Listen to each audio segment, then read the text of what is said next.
ชมเบิงสิได้แท้บ่นี่ทุกคนลูกค้าได้รับ Data ฟรี5กิกหรือว่า 5,000 เมกะไบต์โอ้ว้าวสบายดีหมดทุกคนเนาะ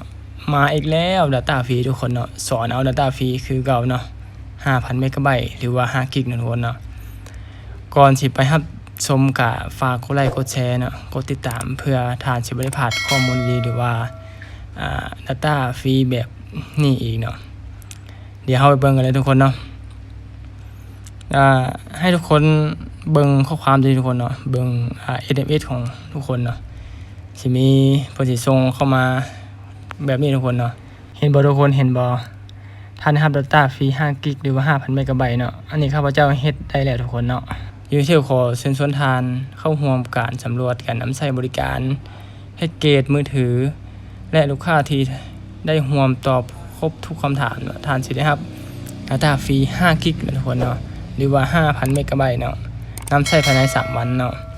ให้เอาคลิกลิงก์ตัวนี้ทุกคนเนาะถ้าผู้ใดบ่มีก็เดี๋ยวค่อยสิเอาไว้ในคอมเมนต์เนาะหรือว่าไว้ในคลิปตัวนี้กันเลยทุกคนเนาะเดี๋ยวเรากดเข้าไปเบิ่งกันเลยหลังจากที่เรากดเข้ามาเนาะหน้าตามันก็สิเป็นแบบนี้ทุกคนเนาะยูเทลขอเชิญชวนทานเข้าร่วมสำรวจเนาะก็จะประมาณนี้ทุกคนเนาะให้เรากดเลยไปเลยทุกคนเนาะนี่นะเพิ่นก็สิมีให้เลือกตั้งแต่1 ฮอด 10เนาะ1 หา 6บ่พอใจเนาะแล้วก็7 หา 8พอใจเนาะแล้วก็9 หา 10นี่พอใจที่สุดเนาะนะครับจะสิกด9เบิ่งเนาะเอากด9ยังได้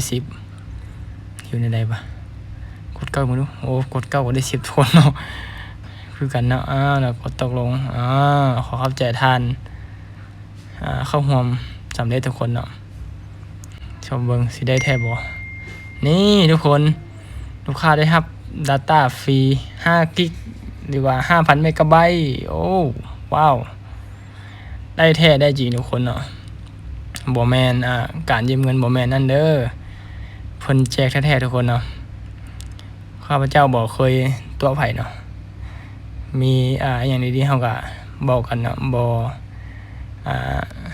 ได้มาตัวมาหลอกผู้ใดดอกเนาะ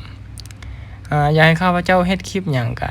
คอมเมนต์มาได้ทุกคนเนาะอยากให้ข้าพเจ้าเฮ็ดคลิปสอนเกี่ยวกับหยังก็คอมเมนต์มาได้เด้อถ้าข้าพเจ้าเฮ็ดได้ก็สิเฮ็ดให้เนาะเฮาเป็นคนลาวคือกันเนาะมีหยังก็ช่วยเหลือแบ่งปันกันทุกคนเนาะอยู่บ้านค่อยก็เขามาหาแปลงโทรศัพท์กันหลายคนทุกคนเนาะแต่ก็ค่อยก็เบาอย่างน้ำเขาเนาะนอกจากมันยากนะแบบปลดรหัสหน้าจอเนาะมันยากค่อยก็เอาอยู่เนาะเล็กน้อยๆเนาะบ่ได้เปิดห้านบ่ได้เฮ็ดหยังเนาะแต่ว่ามีความรู้เล็กๆน้อยๆเนาะเพราะว่าช่วยเหลือเพิ่นเนาะรู้หยังก็ช่วยเหลือกันไปทุกคนเนาะก็สิมีแต่สำหรับทุกคนเนาะ